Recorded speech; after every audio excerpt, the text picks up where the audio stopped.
हाँ बेटा, कल हम लोग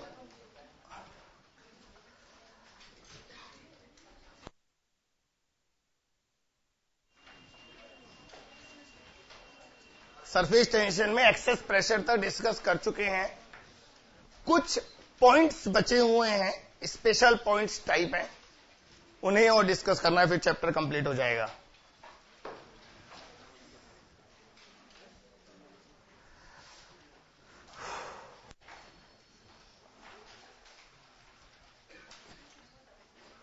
इनके डेरिवेशंस हम लोग नहीं करेंगे, डायरेक्ट रिजल्ट्स लिखेंगे, हिंट हम आपको दे देंगे। ठीक है बेटा?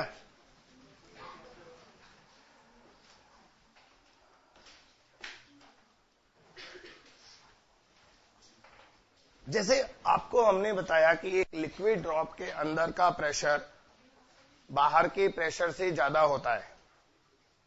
लिक्विड ड्रॉप चाहे वो पानी की हो या मर्क्यूरी की हो।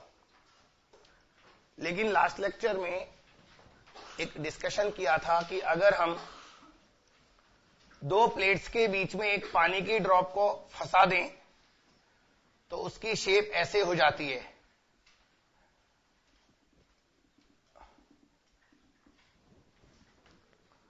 तो बच्चों यहां पर उल्टा होने वाला है। यहां पर अंदर का प्रेशर ड्रॉप के इनसाइड वो आउटसाइड प्रेशर से कम है। क्योंकि आप गौर से देखिए, सरफेस उल्टा बन रहा है। ड्रॉप में हमेशा बाहर से देखने पर कॉन्वेक्स होता है, अंदर से कॉनकेव।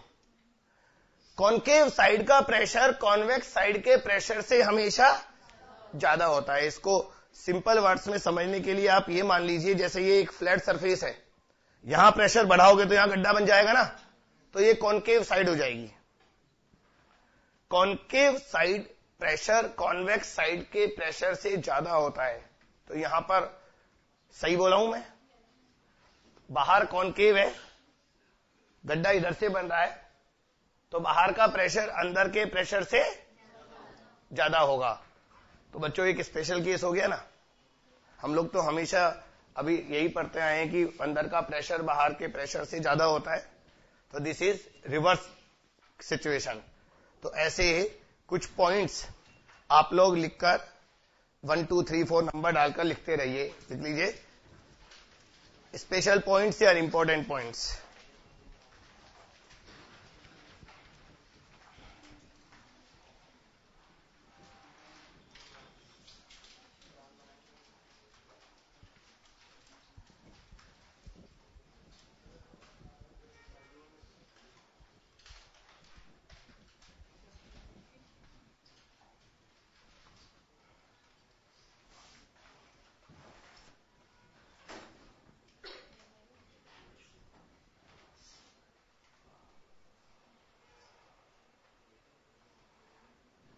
बच्चों अगर हम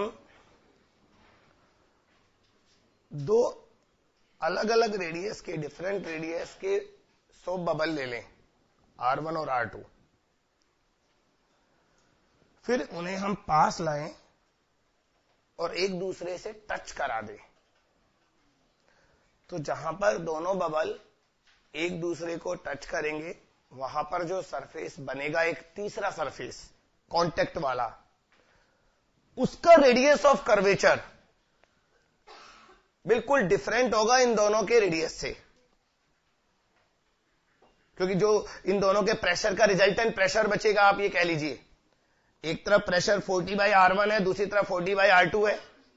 अगर R1 छोटा हुआ R2 बड़ा हुआ तो 40/R1 ज्यादा होगा और यहां रिजल्टेंट प्रेशर इधर से ज्यादा हो जाएगा। तो एक कांटेक्ट सरफेस बनेगी जिसका रेडियस इन दोनों के रेडियस से डिफरेंट होगा, और वो होगा R1 into R2 upon R2 minus R1 या R1 माइनस R2, डिपेंड करता है कौन बड़ा है।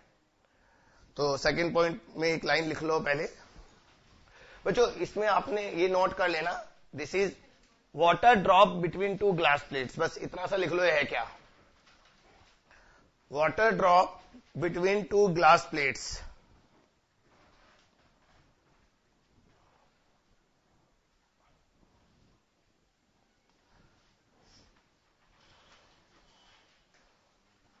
सेकेंड पॉइंट देखो, if two soap bubbles of radius R1 and R2,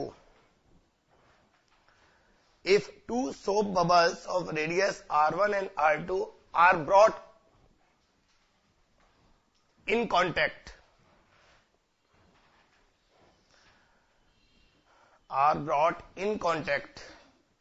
then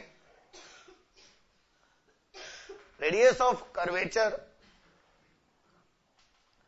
of contact surface, radius of curvature of contact surface is,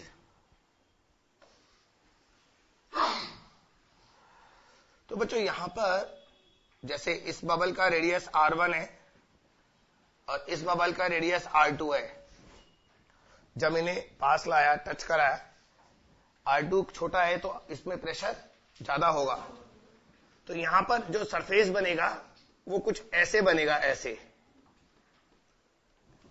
और इसका जो रेडियस ऑफ कर्वेचर होगा, अगर हम इसको पूरा बबल बनाएं तो इसका जो रेडियस ऑफ कर्वेचर होगा वो होगा R1 into R2 upon R1 minus R2। ये बात, ये फार्मूला ये भी बता रहा है अगर दोनों का रेडियस इक्वल होता तो ये इनफाइनाइट आता, यानी कि फ्लैट सरफेस। अगर दोनों इक्वल रेडियस के सोप बबल्स को हम टच करा देते तो जो कांटेक्ट सरफेस बनता वो बीच में ऐसे फ्लैट हो जाता, बाकी दोनों बबल बने रहते।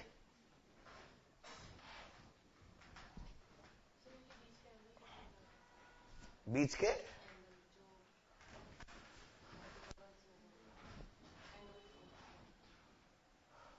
बट एंगल ऑफ कांटेक्ट तो लिक्विड और सॉलिड के लिए डिफाइन होगा ना।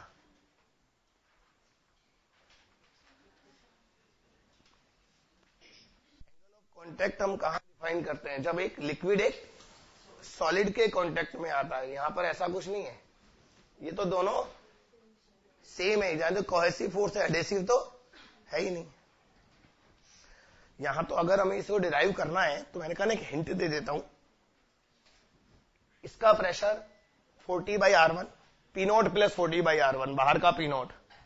इसके अंदर का total pressure P0 plus 40/R1, इसका R2। ज्यादा कौन सा है? ये ज्यादा है, तो हम मान लेते हैं रिजल्टेंट एक नया बबल बना जिसका प्रेशर होगा 40/R2 माइनस 40/R1, और उसको 40/R के इक्वल कर दो तो ये आ जाएगा। नेक्स्ट बच्चों, अगर हम दो सोप बबल ले R1 और R2 रेडियस के और उन्हें मिला दें और एक नया बबल बना दें, और वो मिलाने का प्रोसीजर हमें नहीं है पता, हम डिस्कस भी नहीं करेंगे, तो उस नए बबल का रेडियस होगा √R1 square plus R2 square. Correct? Direct लिखो इसे। If two soap bubbles of radius R1 and R2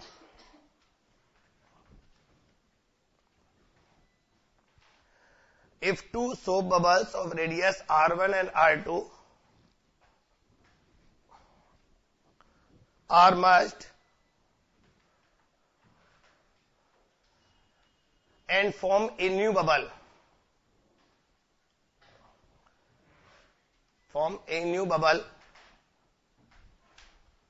then radius of this new bubble is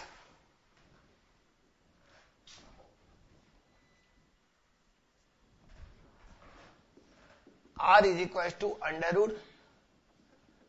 √R1 square plus R2 square.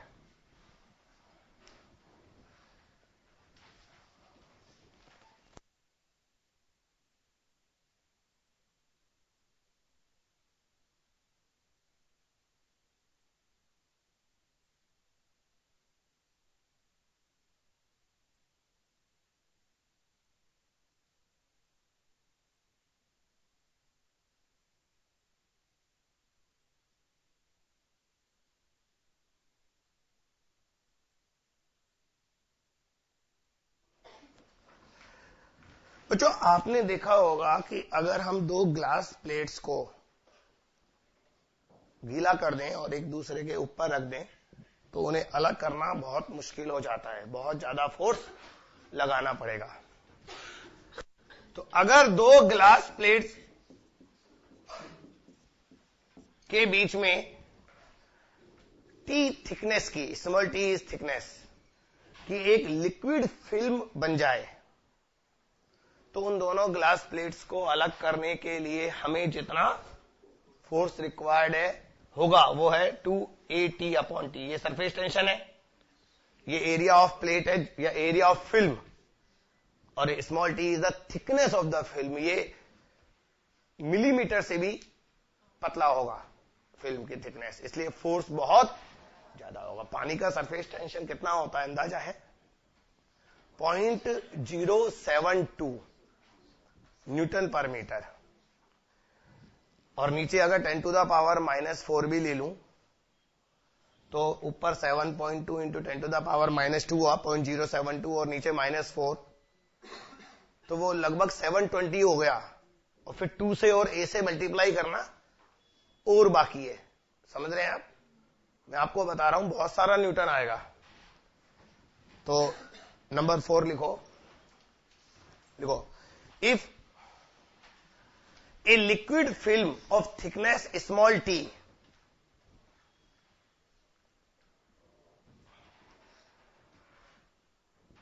is trapped between two glass plates,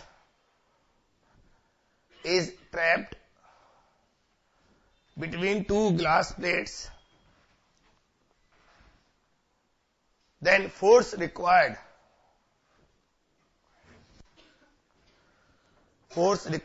to separate these glass plates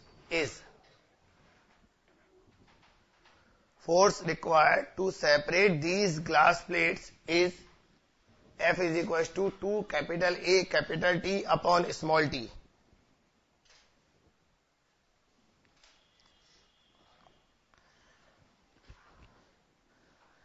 symbols लिख लो। Capital A area of film और small t मैंने ऊपर लिखाई दिया बस।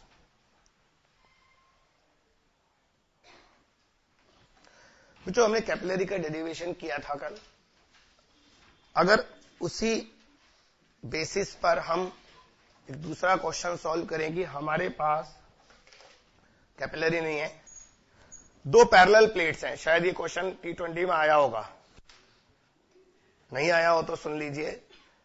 ये दो पैरेलल प्लेट्स हैं, इनके बीच का डिस्टेंस बहुत कम है, स्मॉल डी। जस्ट लाइक आप पैरेलल प्लेट कैपेसिटर मान लो। पैरेलल प्लेट कैपेसिटर को अगर हम पानी में डिप कर दें तो दोनों प्लेट के बीच में पानी ऊपर चढ़ जाएगा। उसकी हाइट हम कैसे निकालेंगे? आपको डेरिवेशन बिल्कुल वैसे ही करना है जैसे कैपिलरी में किया था। आपको डायमेंशंस दे दूं, ये जो प्लेट है इन दोनों के बीच का डिस्टेंस तो d है। आप स्क्वायर प्लेट मान लो L/L, इसका जो एरिया है वो क्या है L², लेकिन आपको L की जगह जरूरत पड़ेगी, ध्यान रखना, L² की नहीं, वो आप डेरिवेशन करोगे। तो आपके लिए क्वेश्चन मान लो, क्वेश्चन फिर से सुन लो। हमारे पास L/L एरिया की डायमेंशन की दो पैरेलल प्लेट है जिनके बीच का डिस्टेंस स्मॉल d है। इन दोनों प्लेट्स को हमने पानी में डिप कर दिया, वर्टिकली पानी में डिप कर दिया, तो दोनों प्लेट्स के बीच में पानी ऊपर चढ़ गया, स्मॉल h हाइट। तो आपको वो स्मॉल h की वैल्यू बतानी है।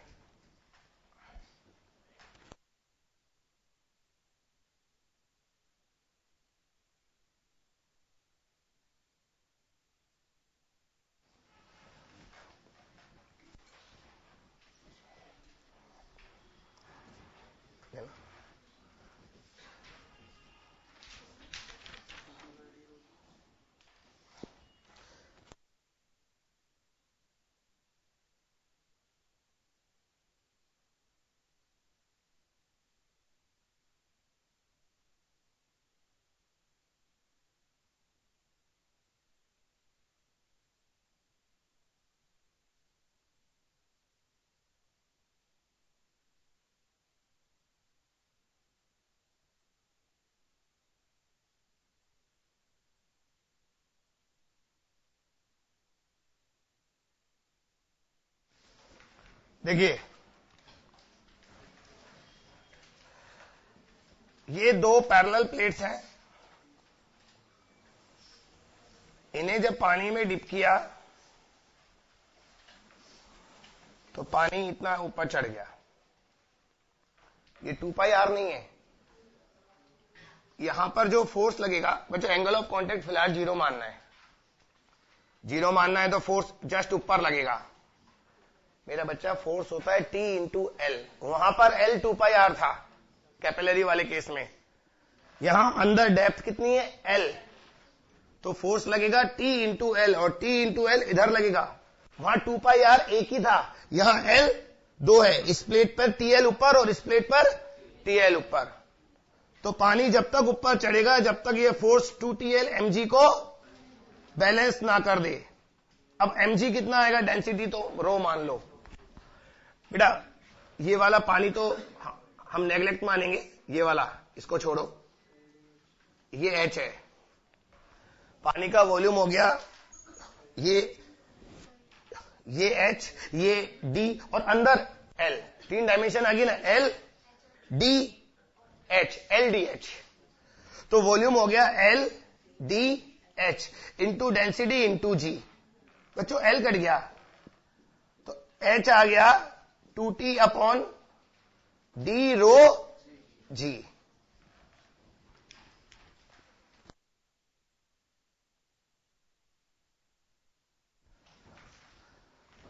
To t upon d rho g. और यहां भी ये बात पता लग रही है कि डी जितना कम होगा, दोनों प्लेट्स के बीच का डिस्टेंस जितना कम होगा, पानी उतना ही ज्यादा ऊपर चढ़ेगा।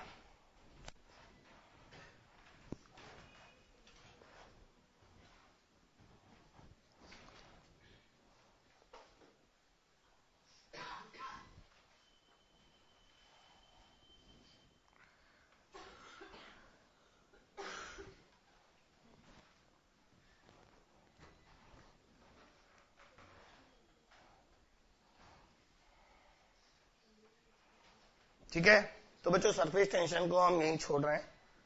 इंफॉर्मेशंस की कोई लिमिट नहीं है। अब हम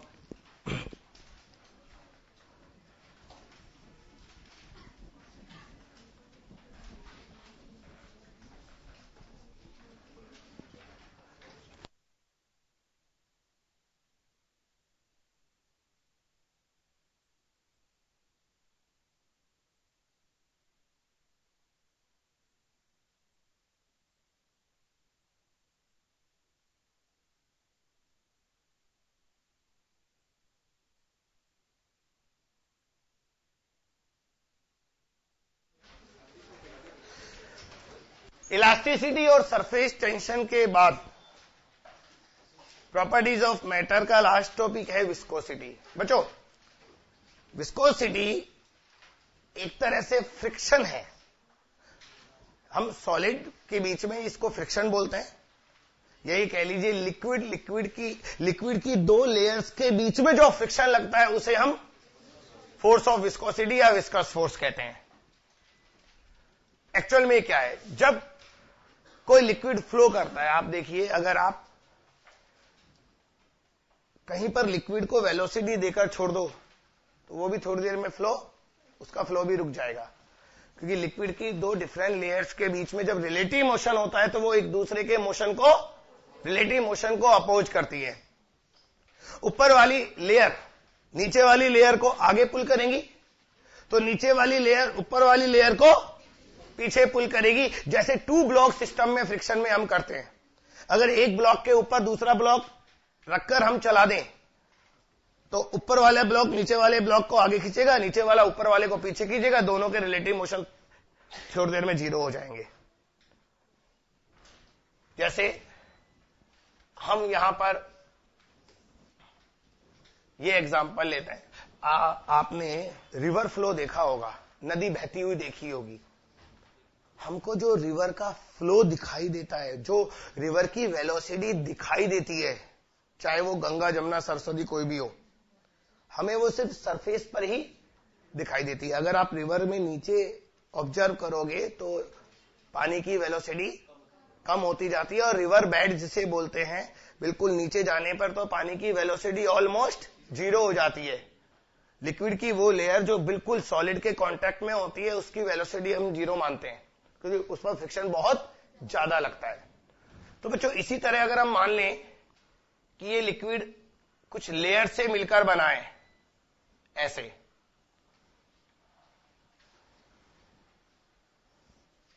तो हम ये देखेंगे अगर नीचे सॉलिड है तो नीचे वाले लिक्विड की वेलोसिटी सबसे कम होगी या 0 होगी, और ऊपर जाने पर वेलोसिटी इस तरह से बढ़ेगी, इसकी ज्यादा होगी, इसकी और ज्यादा, इसकी और ज्यादा, इस तरह से। तो एक वेलोसिटी ग्रेडियंट डेवलप हो जाता है। क्या हो जाता है? तो वेलोसिटी ग्रेडियंट को एक्सप्लेन कर रहा हूं मैं अलग से। तो बच्चों हमने फिजिक्स में देखा ग्रेडियंट का मीनिंग होता है change in unit distance, change in unit distance. तो आगे जाने पर वेलोसिटी चेंज नहीं हो रही, एक पर्टिकुलर लेयर की वेलोसिटी तो कांस्टेंट है, ऊपर जाने पर वेलोसिटी चेंज हो रही है। तो एक वेलोसिटी ग्रेडियंट वर्ड होता है,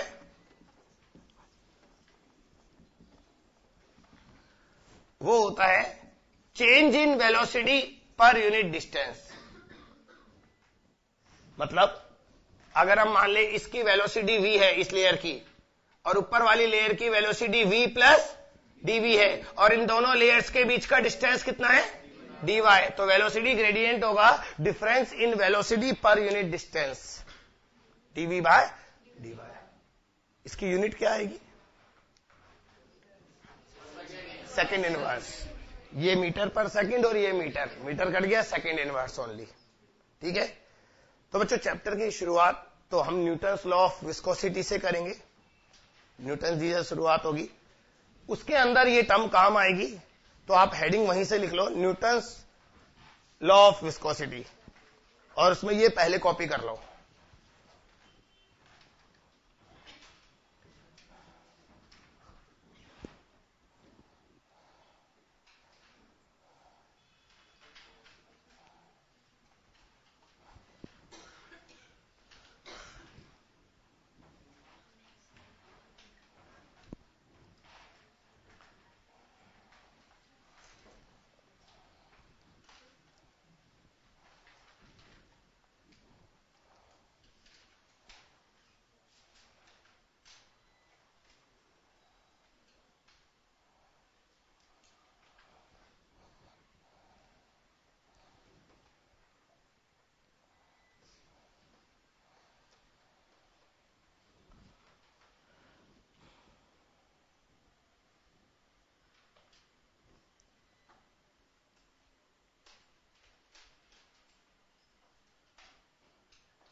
देखो बेटा इसमें देखो 2-3 लाइनें अलग से लिख लेते हैं। When liquid flows, comma, different layers of liquid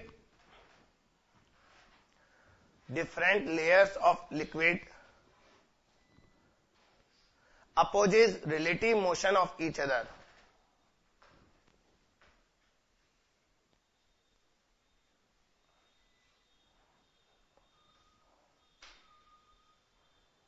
Full stop. This resistance force or friction force is called viscous force.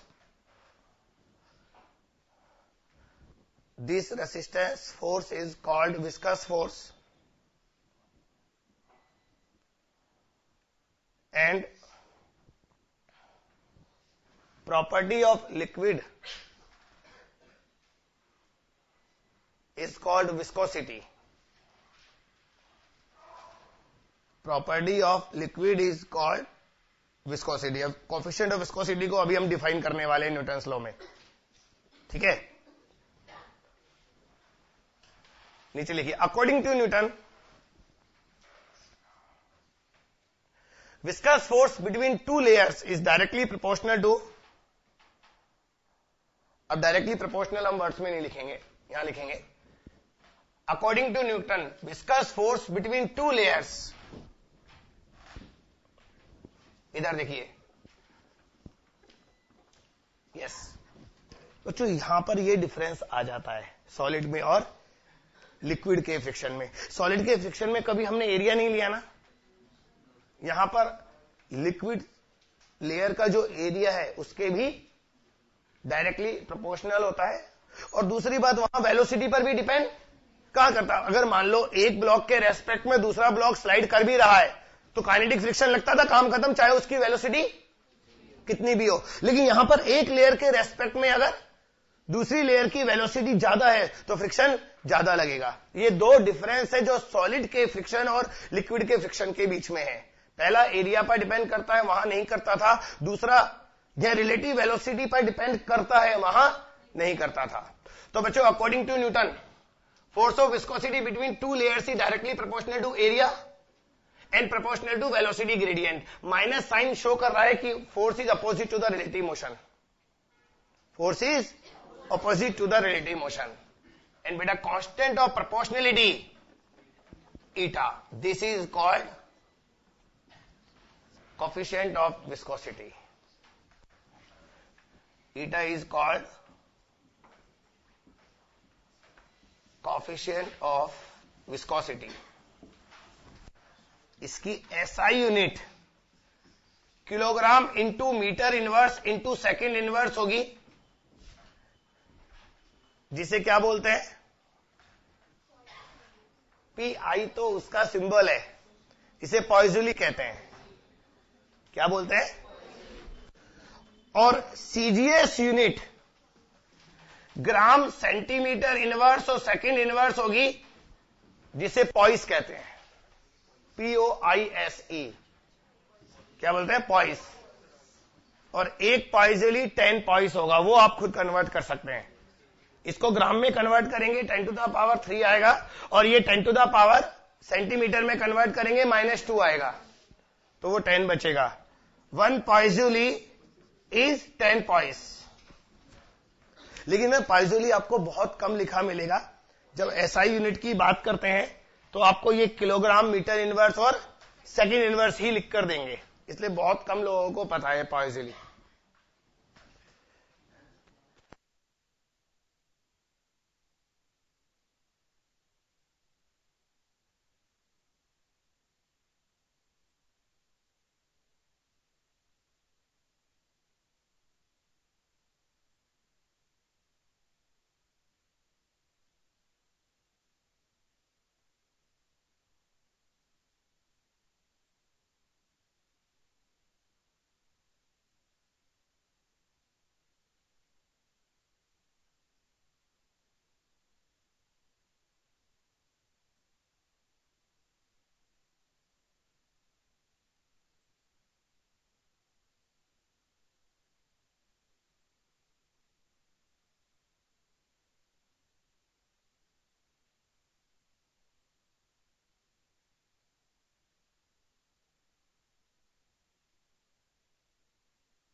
बेटा ये कॉफिशिएंट ऑफ विस्कोसिटी लिक्विड की प्रॉपर्टी है, जैसे इलास्टिसिटी सॉलिड की और सरफेस टेंशन सरफेस लिक्विड की property थी।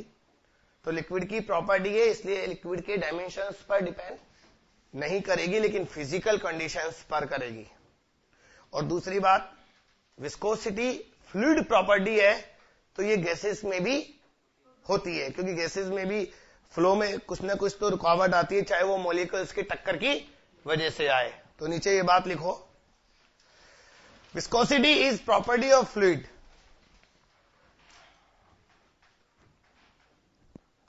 full stop. It does not depend on dimensions. It does not depend on dimensions of liquid,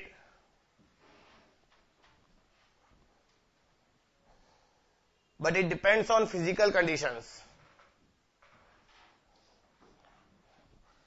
But it depends on physical conditions. Next line. For liquids,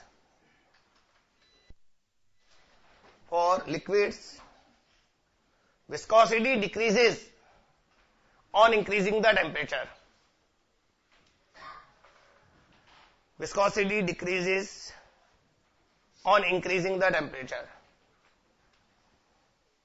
बच्चों अक्सर आपने देखा है जो गाढ़ा liquid होता है चाशनी टाइप, उनकी विस्कोसिटी ज्यादा होती है, उनको फ्लो करने में ज्यादा दिक्कत आती है. शहद, हनी, चाशनी, इनकी विस्कोसिटी ज्यादा होती है. लेकिन अगर हम इनका टेम्परेचर बढ़ा दें, थोड़ा पतला हो जाते हैं और ये इजीली फ्लो करने लगते हैं, तो इनकी विस्कोसिटी कम हो जाती है. तो viscosity of liquid is inversely proportional to root T.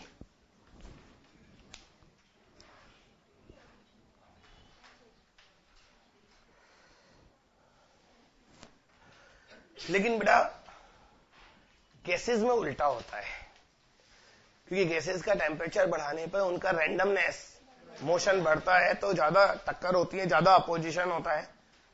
तो ये बात नीचे लिख दे. For gases viscosity increases on increasing the temperature. For gases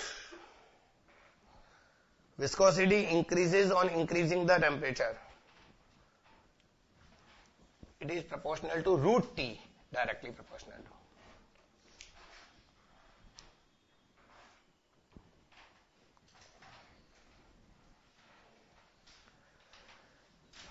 बच्चों मैंने फिजिकल कंडीशंस की बात की थी, तो अगर हम प्रेशर की भी बात करें तो प्रेशर का इफेक्ट लिक्विड की विस्कोसिटी पर तो कोई खास नहीं पड़ता, पर गैसेस में प्रेशर बढ़ाने पर विस्कोसिटी बढ़ जाती है. फिर वही वाली बात आएंगी ना, प्रेशर बढ़ाएंगे तो ज्यादा टक्करें होंगी, ये कह लो. तो ये बात भी आप नीचे लिख लें. हालांकि प्रेशर पर आपको मिलेगा नहीं ऐसा कोई क्वेश्चन. देखो, there is no effect of pressure on viscosity of liquids. There is no effect of pressure on viscosity of liquid, but viscosity of gases increases on increasing the pressure. But viscosity of gases increases on increasing the pressure.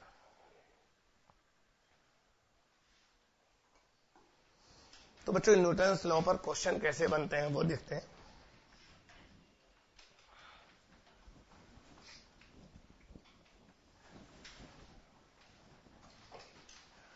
जैसे मान लीजिए अपने पास कोई container है, उसमें पानी भरा है. बच्चों मैं इस समय न्यूमेरिकल वैल्यू नहीं दूंगा, मन तो है न्यूमेरिकल वैल्यू देने का, उससे एक आइडिया लग जाता है, पर थोड़ा टाइम भी लग जाएगा क्वेश्चंस करने में. मान लो ये पानी h हाइट तक भरा है और यहां पर हम कोई छोटी सी बोट है, उसे हम चला रहे हैं, पुश कर रहे हैं F फोर्स लगाकर. बोट को हम V वेलोसिटी से चलाना चाहते हैं, ऐसे.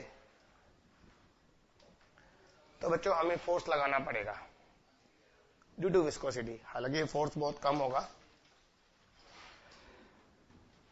अगर हम न्यूटन्स लॉ ऑफ विस्कोसिटी से इस क्वेश्चन को सॉल्व करें तो हम कैसे करेंगे.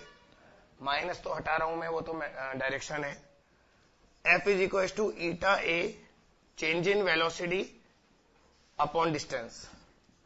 पानी की विस्कोसिटी ईटा होगी, ठीक है ना. और एरिया, आपको बॉटम का एरिया, जो बोट है ना, बोट, इसके बॉटम का एरिया दिया जाएगा, कुछ भी, जैसे मीटर स्क्वायर में दे दिया, सेंटीमीटर स्क्वायर में दे दिया. तो अभी तो ए लिख रहा हूं मैं.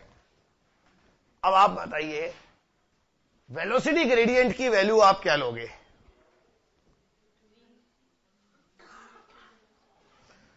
तो बेटा यहां पर अलग अलग लेयर की वेलोसिटी पता नहीं है, तो हम सबसे बॉटम और सबसे, हमें पता है जब हम बोट को v वेलोसिटी से चलाएंगे तो वो लेयर जो बिल्कुल बोट के कांटेक्ट में है वो तो v वेलोसिटी से चलेगी और बॉटम की वेलोसिटी.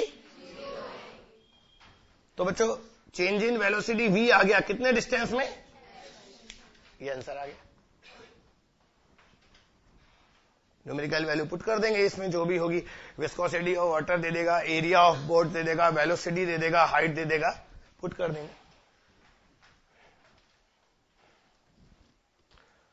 फोर्स ज्यादा तब आता है जब H बहुत कम होगा। अगर H ज्यादा होगा तो कोई प्रॉब्लम भी नहीं आएगी बोट को चलाने में।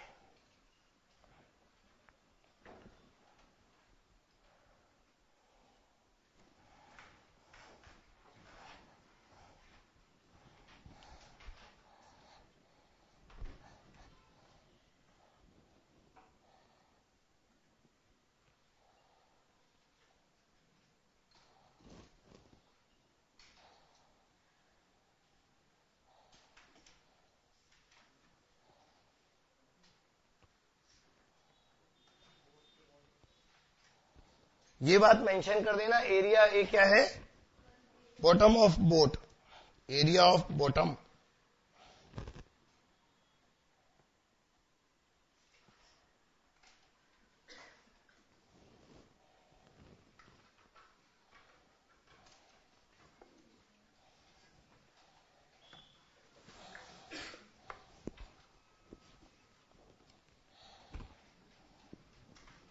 Next question.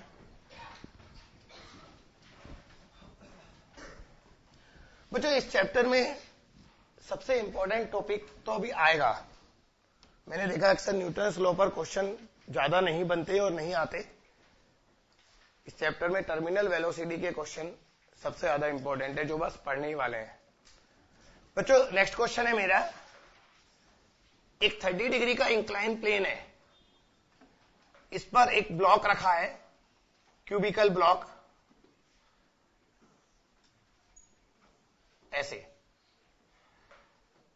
मैंने जगह क्यों छोड़ी है बताता हूं।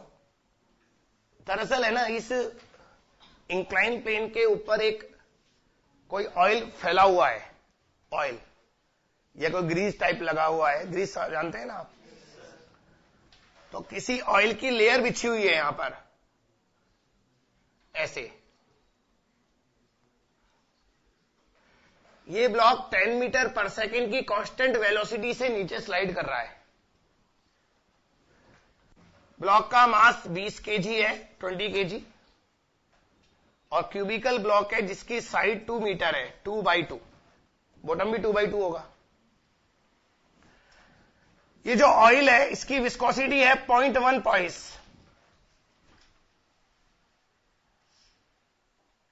तो आपको बताना है इस लिक्विड लेयर की या ऑयल की लेयर जो है इसकी थिकनेस कितनी है।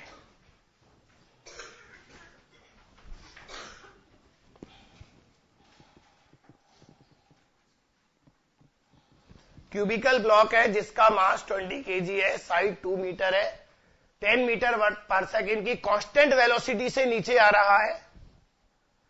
विस्कोसिटी ऑफ ऑयल 0.1 पॉइस है, इसे कन्वर्ट कर लेना एमकेएस में, पी पॉइस है ना।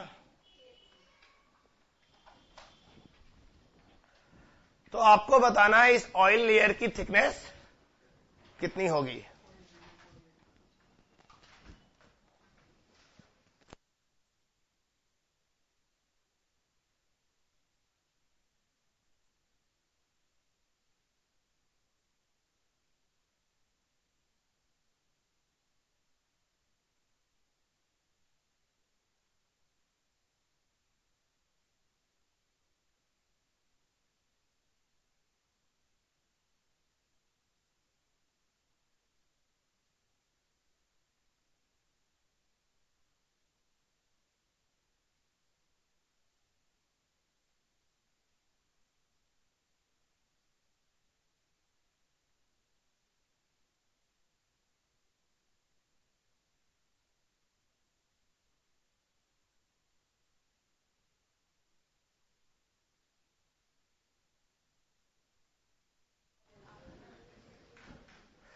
देखिए ये ब्लॉक नीचे आ रहा है कांस्टेंट वेलोसिटी से, तो फोर्स ऑफ विस्कोसिटी ऊपर लगेगा, mg sin थीटा नीचे लगेगा, दोनों एक दूसरे को बैलेंस करेंगे तब नेट फोर्स 0 होगा। मतलब force of viscosity minus mg sin theta is equal to 0।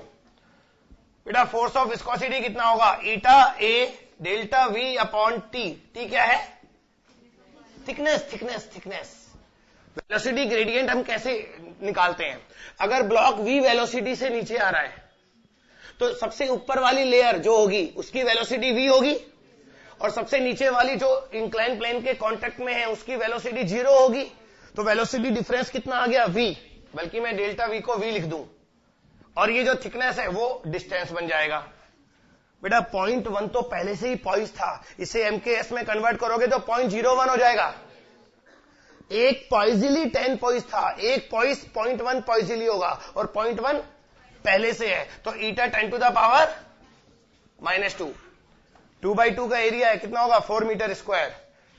Velocity 10 है, थिकनेस मुझे निकालनी है, mg sin थीटा कितना आएगा 100, mg 200 आएगा, sin 30 हाफ होता है। तो बच्चों थिकनेस आ गया 0.04 या 0.004, देखो एक जीरो कटा, 10 टू द पावर -3 हो गया ना ये, तो 4 into 10 to the power 4 mm।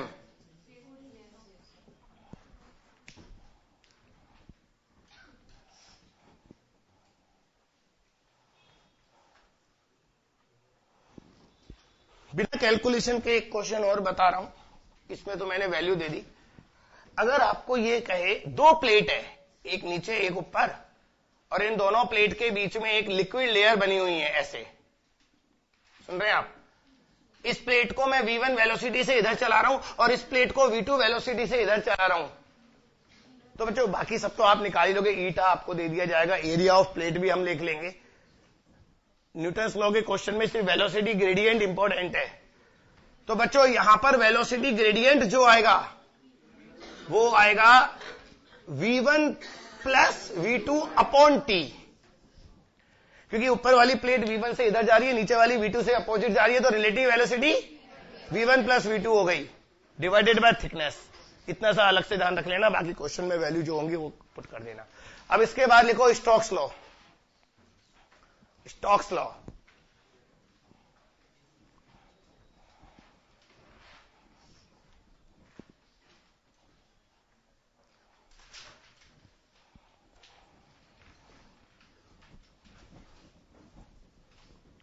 बच्चों अगर एक स्फेरिकल बॉल किसी लिक्विड के अंदर मूव करती है तो due to viscous force of liquid इस पर एक अपोजिंग फोर्स लगता है, due to viscosity of liquid इस पर एक अपोजिंग फोर्स लगता है, जिसकी वैल्यू उस बॉल की वेलोसिटी के डायरेक्टली प्रोपोर्शनल होती है।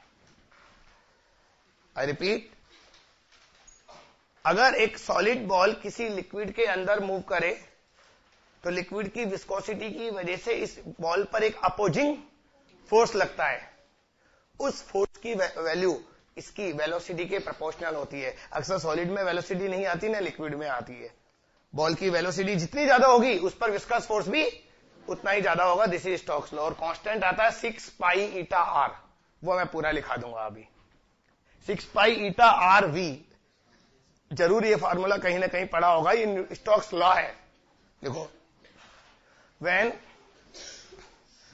a spherical ball moves inside a liquid, when a spherical ball moves inside a liquid, comma, force of viscosity on this ball, force of viscosity on this ball is directly proportional to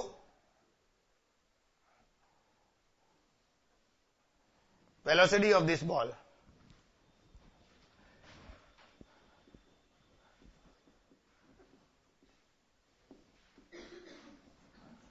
और बेटा constant आता है 6 pi eta r we. Eta liquid की viscosity है, are उस ball का radius है।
चलो बेटा,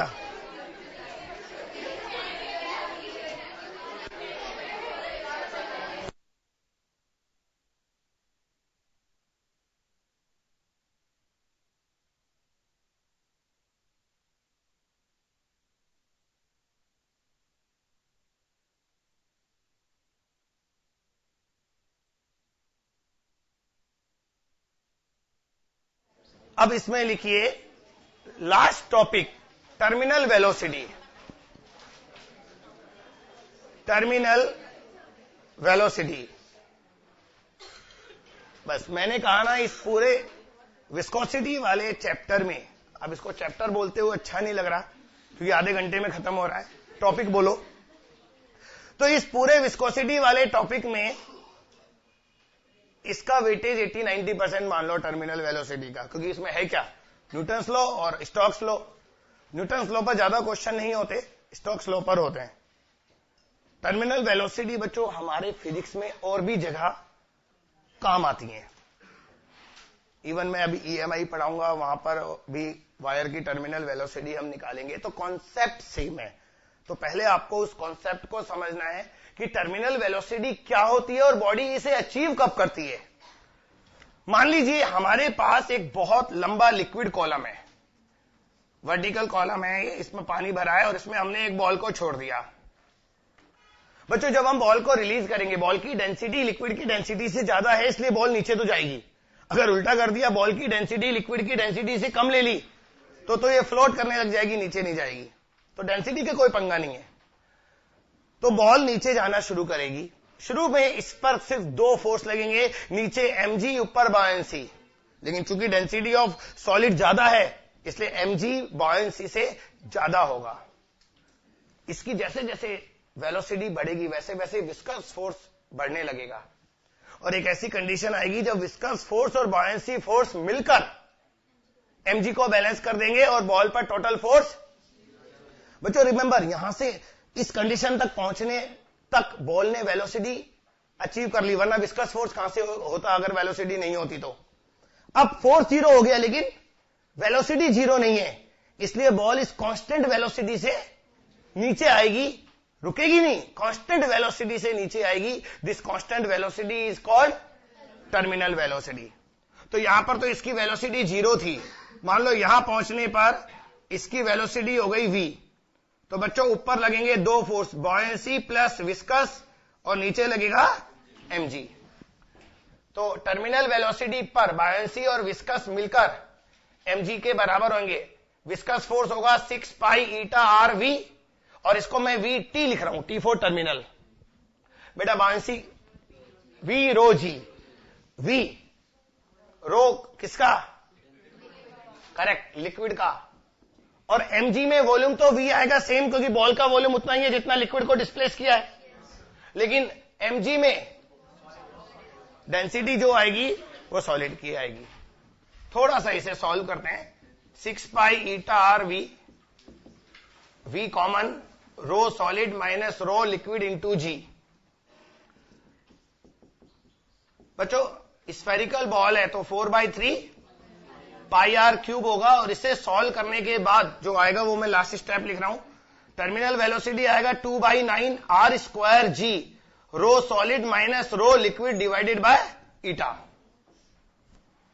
तो इंपॉर्टेंट सिर्फ एक चीज है, terminal velocity directly proportional to square of radius. ये सबसे ज्यादा इंपॉर्टेंट है, बाकी क्वेश्चन तो वो किसी भी चीज पर बना सकता है। करेक्ट बच्चों, ये जो रेन ड्रॉप्स होती है ना, बारिश की बूंदें, ये भी जब ऊपर से नीचे गिरती हैं तो इन पर एयर का बॉयंसी और विस्कस दोनों लगते हैं। बेटा बॉयंसी भी फ्लूइड प्रॉपर्टी है और विस्कस भी फ्लूइड प्रॉपर्टी है, रिमेंबर, एयर भी फ्लूइड होता है। तो जब पानी की बूंदें हवा में नीचे आती हैं तो इसके ऊपर 2 फोर्स लगते हैं, और थोड़ी देर में वो दोनों फोर्स mg को, ड्रॉप के mg को बैलेंस कर देते हैं, और रेन ड्रॉप्स कांस्टेंट वेलोसिटी से नीचे आती हैं, और हम तक पहुंचते पहुंचते ये टर्मिनल वेलोसिटी अचीव कर चुकी होती हैं। अगर हमें उन रेन ड्रॉप्स की टर्मिनल वेलोसिटी निकालनी है तो हम यही फॉर्मूला काम में लेंगे, बट डेंसिटी चेंज कर देंगे। रेन ड्रॉप्स तो बेटा रेन ड्रॉप्स की टर्मिनल वेलोसिटी होगी 2/9 r square g. Rho solid की जगह रो वाटर, रो लिक्विड की जगह रो एयर, और विस्कोसिटी किसका? फ्लूइड, जिसमें ड्रॉप मूव कर रही है। विस्कोसिटी पानी की नहीं। बच्चों एक चीज यहां नेग्लेक्ट कर दो, पानी की डेंसिटी होती है 1000 MKS में और एयर की 1.3, तो 1000 के सामने 1.3 नेग्लिजिबल है। इसलिए रेन ड्रॉप्स की टर्मिनल वेलोसिटी में अक्सर वो चीज हम यूज नहीं करते, तो कैलकुलेशन थोड़ा आसान हो जाता है। वैसे तो खैर सब्ट्रैक्ट ही करना था, यहां तो फिर भी डिफरेंस ज्यादा नहीं होता। सॉलिड की डेंसिटी होती है 8000 9000 और पानी की 1000, तो 8000 9000 के सामने 1000 को हम नेग्लेक्ट नहीं कर सकते, पर 1000 के सामने 1.3 को तो नेग्लेक्ट कर सकते हैं। तो बेटा रेन ड्रॉप्स की टर्मिनल वेलोसिटी इससे निकालेंगे।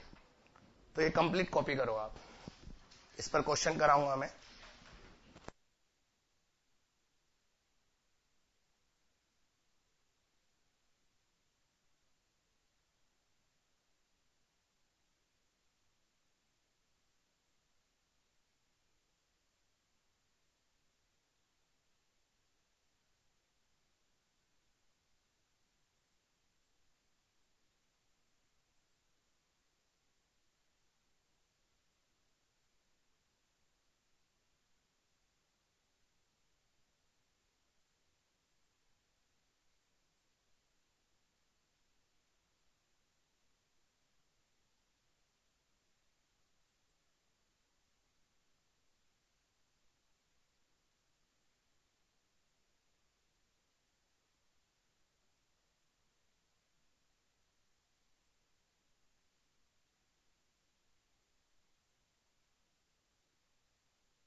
रटने वाला कुछ नहीं कर सकता, क्या उसको बस ये फार्मूला दिखाई देता है, वो वॉल्यूम से रेडियस निकाल लेगा। अगर वो इतना कर लेता तो ये 2 लाइन का ही तो डेरिवेशन है, वो इसी को नहीं समझ लेता। करना क्या है, आपको कॉन्सेप्ट याद रखना है कि बायंसी और विस्कोसिटी दोनों का सम mg को बैलेंस करेगा। वो वैल्यू कुछ भी दे सकता है, चेंज कर लेना। चलो बच्चों एक दो क्वेश्चन करते हैं। रेन ड्रॉप की टर्मिनल वेलोसिटी v है, इसमें लिखने लायक कुछ नहीं है। एक रेन ड्रॉप की टर्मिनल वेलोसिटी v है। अगर हम 2 आइडेंटिकल रेन ड्रॉप्स को मिला दें तो मिलने के बाद जो रेन ड्रॉप बनेगी नई, उसकी टर्मिनल वेलोसिटी कितनी होगी, v की टर्म्स में बताना है बस। एक बार क्वेश्चन फिर बोल रहा हूं, terminal velocity of A rain drop is v। If we merge 2 identical raindrops, then what is the terminal velocity of new raindrop?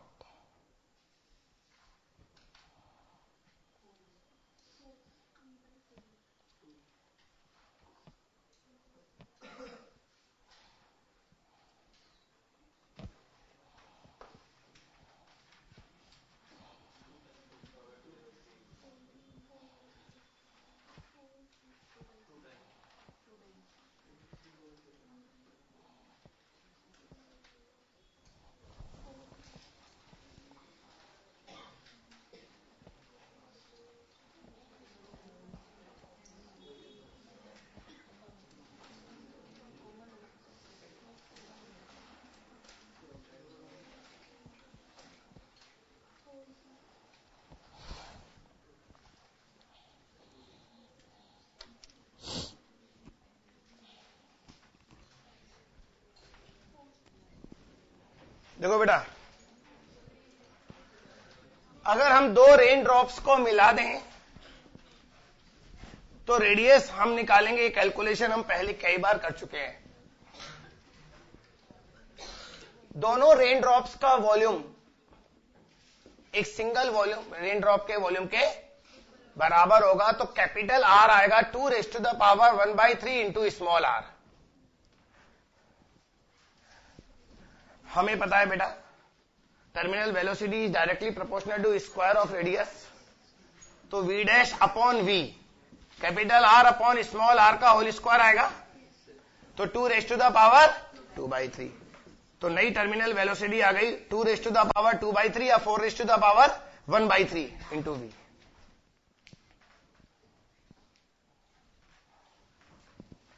Next question. बच्चे इतनी बार कर चुके, अब तो बहुत फास्ट होना चाहिए काम। पहले है ना, नेक्स्ट क्वेश्चन जो है उसका पूरा थीम समझ लीजिए, फिर मैं डाटा दूंगा। रेडी? बच्चे स्फेरिकल बॉल है मेटल की, उसको हमने h हाइट से ड्रॉप किया ऐसे, और ये फिर इसने पानी में एंटर किया। हमने क्या देखा, बस ये लाइन इंपॉर्टेंट है, पानी में एंटर करने के बाद इसकी वेलोसिटी चेंज नहीं हुई। इस लाइन का मतलब आप निकालोगे, मैं नहीं बताऊंगा। तो हमें h की वैल्यू निकालनी है और बाकी सारा डाटा आप लिख लो, बहुत सारा डाटा है इसमें। क्वेश्चन एक बार फिर बोल रहा हूं, एक मेटल बॉल को h हाइट से पानी में ड्रॉप किया, तो हमने देखा पानी में एंटर करने के बाद उसकी वेलोसिटी अनचेंज रहती है, तो हमें h की वैल्यू बतानी है। ओके, डाटा लिखो। रेडियस ऑफ बॉल 1 mm,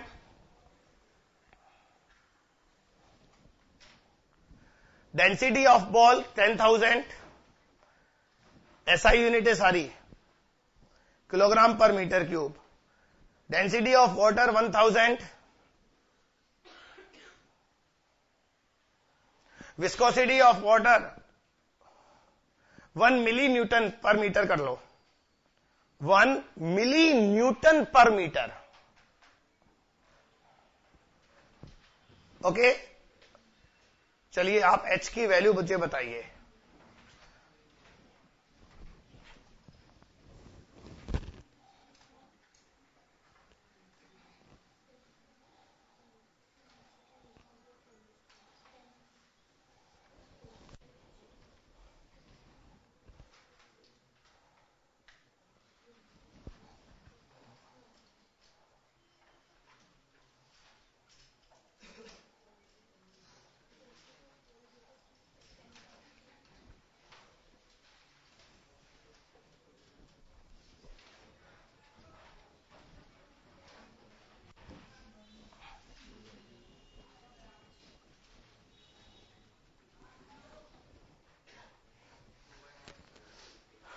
आप क्वेश्चन में मतलब समझे? अगर पानी में एंटर करने के बाद इसकी वेलोसिटी चेंज नहीं हो रही, इसका मतलब ये पानी में एंटर जिस समय कर रही है ये उतनी वेलोसिटी गेन कर चुकी जो इसकी टर्मिनल वेलोसिटी के बराबर है, और ऊपर से नीचे गिरेगी तो वेलोसिटी कितनी आएगी, √2gh। तो √2gh is equal to terminal velocity. Calculate करो, √2gh is equal to terminal velocity 2/9 r² rho solid minus rho liquid upon eta. 2/9 r कितना, 10⁻⁻³ तो -6 हो जाएगा। G10 10,000 में से 1,000 जाएगा तो 9,000 आएगा, 9,000, और ये 10⁻⁻³ सारी कैलकुलेशन इजी है। 9 से 9 कट गया, ये सारी पावर कट गई, 20 आ गया। और इसका होल स्क्वायर करोगे तो 2gh इज इक्वल टू 400 और h भी 20 आएगा। कैलकुलेशन इजी थी। तो अगर हम इस बॉल को 20 मीटर की हाइट से ड्रॉप करें तो पानी में एंटर करते वक्त इसकी वेलोसिटी उतनी ही होगी जितनी इसकी टर्मिनल वेलोसिटी होनी चाहिए। बच्चों यहां पर आकर हमारा प्रॉपर्टीज ऑफ मैटर कंप्लीट होता है और नेक्स्ट लेक्चर से हम स्टार्ट करेंगे फ्लूइड।